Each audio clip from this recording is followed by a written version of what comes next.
Hey team, my 2 minute conviction today is to lead from your convictions.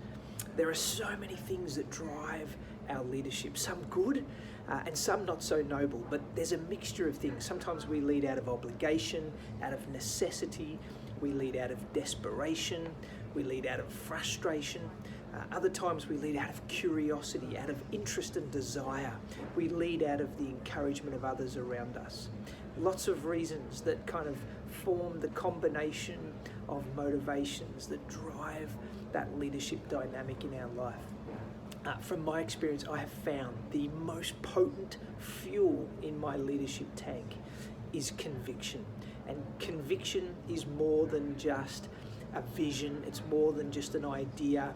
It's this belief that not only can you do something, it's a compulsion that you should do something. It's a must. It's in your DNA. It's a belief in the purpose of your life.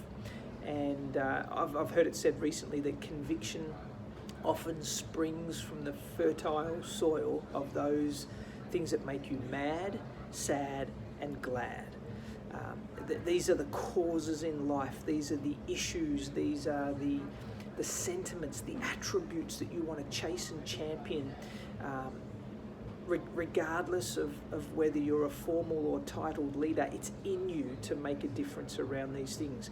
They make you mad, they make you sad, they make you glad. And so my encouragement today is to reflect on those three elements, to discover, to better define what are those convictions in your world that you are refusing to compromise around, because once you can articulate them, they become the springboard for effective leadership.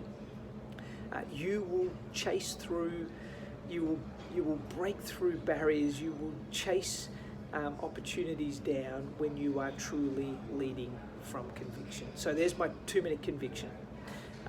Find out what makes you mad, sad, and glad.